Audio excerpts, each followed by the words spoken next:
Highness, Assalamu alaikum. On behalf of the Center for Strategic Philanthropy at the University of Cambridge, thank you for agreeing to speak with me today about the advent of strategic philanthropy in the emerging markets, and more specifically our Gulf region, and the power of collaboration to boost impact.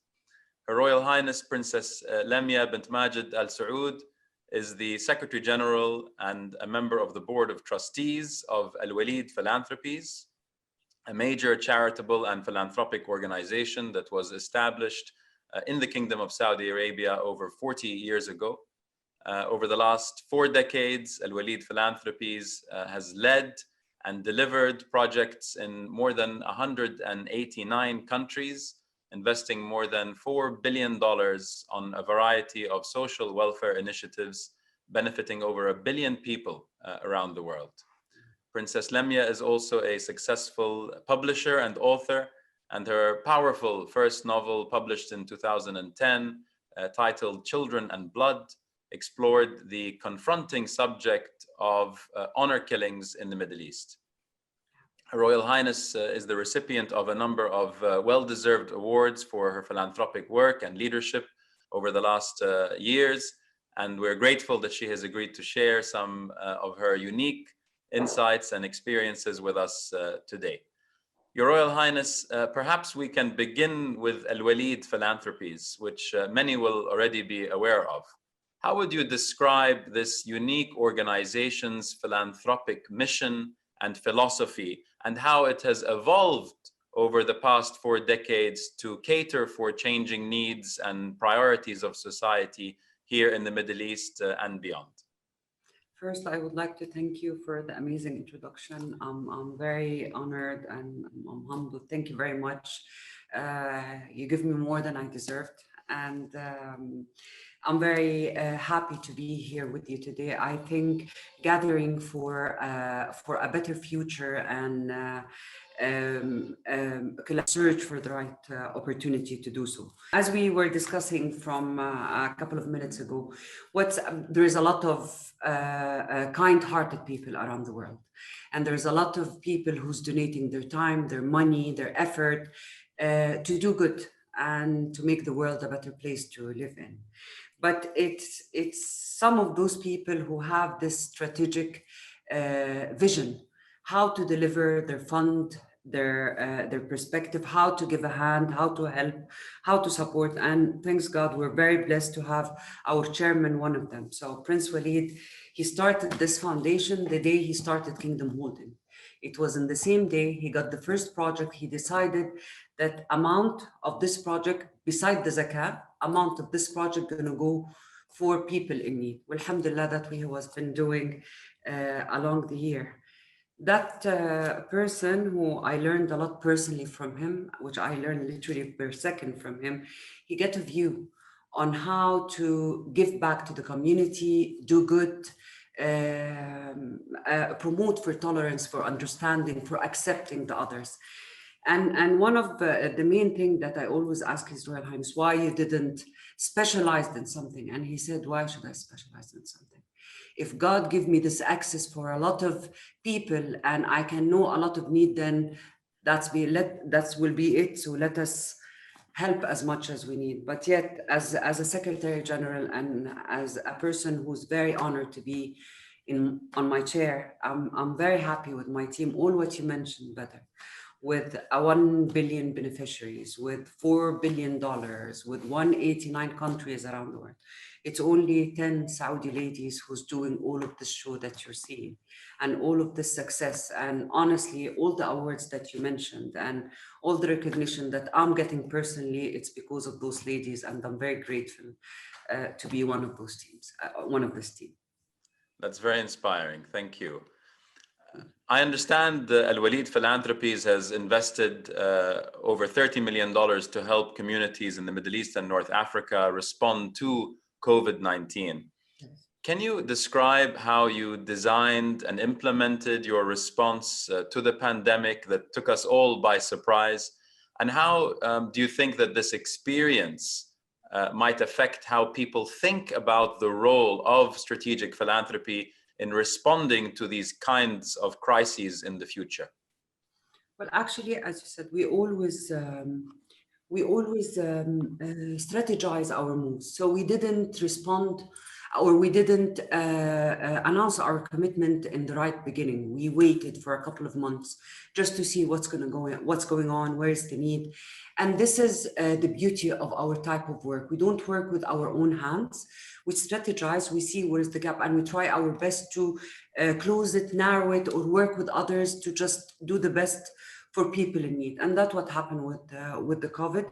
We actually did almost 6 initiatives in the Middle East and Africa, which I believe that in the beginning, everybody was really worried about about the Gulf area, about states, about Europe, what happened in Italy, what happened in Japan, and what happened in China. No one were really in this moment really looking into the Middle East and the refugees, Africa, what's going to happen, how they're going to face that.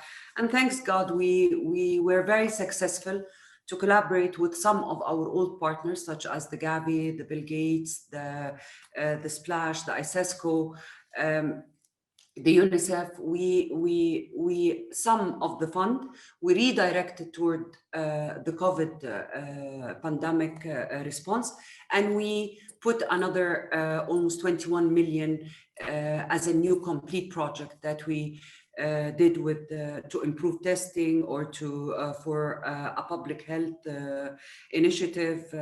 It's not only about during the pandemic. We also looked the post-pandemic, what those people in Africa, because if we're going to take, me and you, we're going to take this vaccination in a couple of months, those people will not take it in years. So we needed to get their community ready with masks, sanitations, and equipment that it's, for us, it's very easy to get, and it's nothing matter with us getting 2 or 3 boxes of masks and gloves.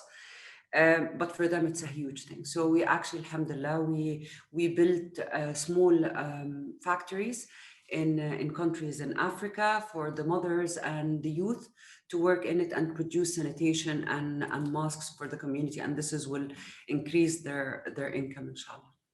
Inshallah. We worked, of course, with WHO, the CDC. We worked in accelerators, in how to improve the testing. We worked on a lot scientific project, but because we always look to the people and the human beings, so we had to satisfy the need. And of course, we worked with the UN Habitat for Shelters. You know, this pandemic, it's very important to have to isolate yourself. And this is for refugees, it's not an option, unfortunately. And the way that you've described that, Your Royal Highness, you really encapsulated so many aspects of strategic philanthropy, not just, as you say, focusing on the immediate, but also on the future and building resilience going forward, and also the power of collaboration, because we can all go further together. And that's something which is really underpinned by the spirit of strategic philanthropy. Taking a step back to look at the sector evolution in the region, how do you think that the nature and practice of philanthropy in the Middle East and North Africa has changed during the time that you've been involved in the sector yourself? And how do you think that the youth of today will change the way that philanthropy is practiced in the future? Well, us as Muslim, or this part of the world, we have this as a core in our beliefs and religion and how we've been brought up. It's giving back to the community, helping others. Even if you smile in a person's face, this is doing good at the end of the day. That's what we believed in. But you know, after I have been working in this domain for now 2001, it's going to be the 8th year. And I see a huge transformation in this specific arena. So honestly, sometimes I contradict myself because I'm not very good with technology. Maybe my daughters are much more knowledgeable than me. But honestly, technology made philanthropy much easier, helping people, reaching out, the reach, the creating awareness. It's very easy. It's not what we used to do before. And it gives you a wider perspective how you can help. We're not using the old methods, but we're now, if you want to know a conversation, you just can go online and just check on Facebook. There's communities on Facebook that you can enter and understand, from refugees, displaced people, special need peoples. You can understand what they want in certain areas of the world. So what's changing, I know the misery is getting bigger, but subhanallah, God give us the tools to serve better. So I'm from the positive side of the story always.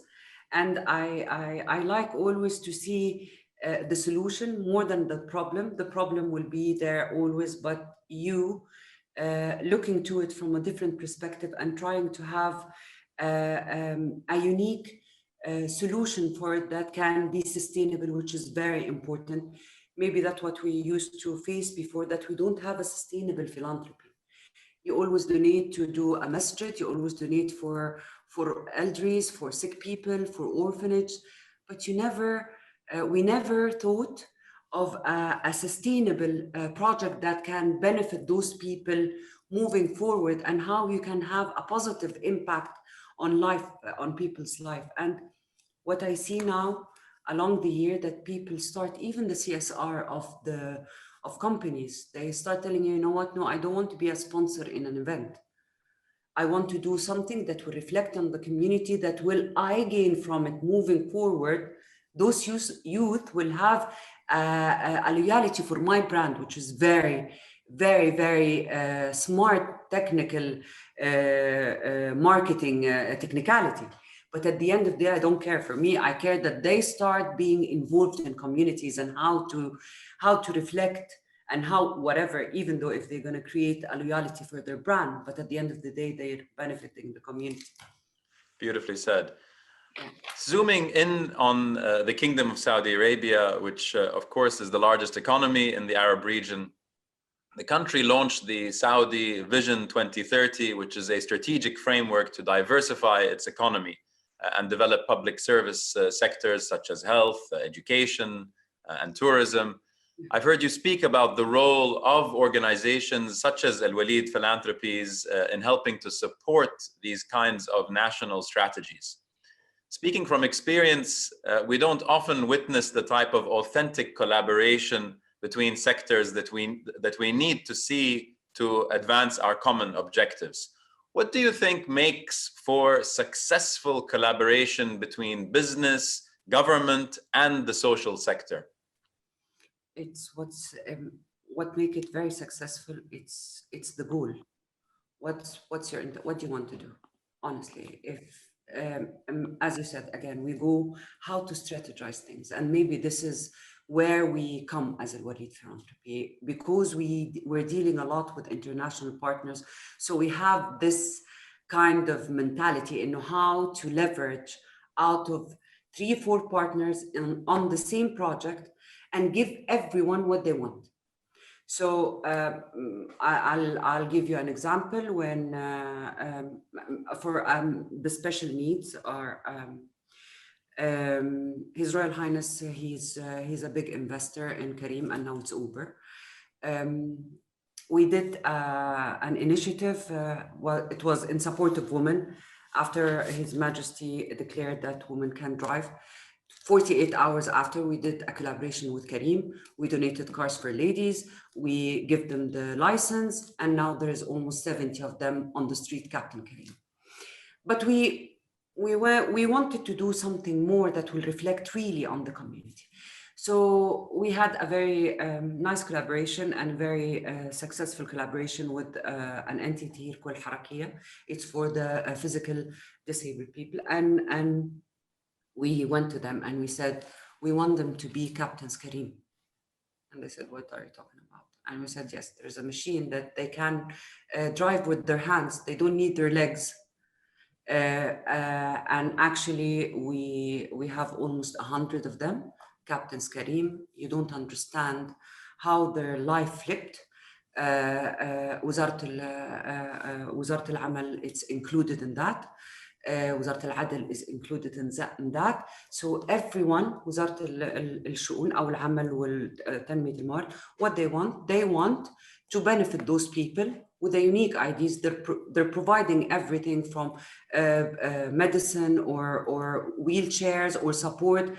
But I think it's our role as an NGO and NPOs to do the extra mile and to give them an economical support and a kind of knowledge support. So that's what we did. So we give the government what they want. Kareem, it's a good marketing for them, and Uber. So it was a very good opportunity for them. For us, it's helping people. So it's all about what do you want?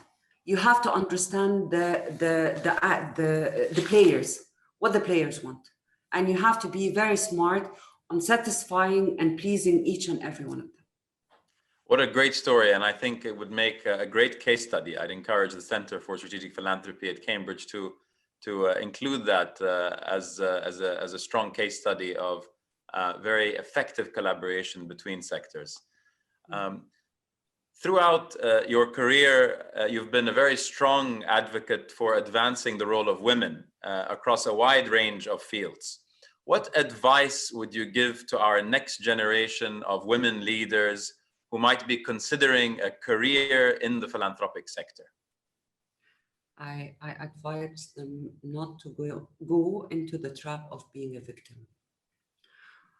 Women in this part of the world, we've been raised to be a victim and to play this role we can take Oscars in that, honestly. And I'm sorry, I know a lot of women will be upset for me, but that's true. I was one of them, but I realized that no, I have everything that can make me a successful person. What I want from the next generation is to understand that we're not in a fight with the men. No, men is your partner, your father, your brother, a person who will always support you. Yet on the other hand, women will be jealous from you. So you need to evaluate right. And I think that we want to work together toward a better future, whether it's a man, or a woman. And I want to tell them, do not depend on anyone. I think God was fair enough to create us capable to achieve what we want. So do not underestimate yourself. And you have to put in mind one more thing. Do not be very heroic about, creating future and everything. And no, if you decided to get married and have kids, your kids is your success. And put them as a priority till they are in an age they can move on alone and enjoy their life. That's my message. Princess Lamia, I'd like to take this opportunity to congratulate you on the very important work that you do at the Alwaleed Philanthropies and as an inspirational and impactful philanthropist yourself. I have no doubt that many young women and men will take inspiration from your experiences and your broader approach to generating philanthropic impact. And I look forward to more opportunities to discuss this with you in the months and years ahead, inshallah. Thank you again. In Dubai soon, inshallah.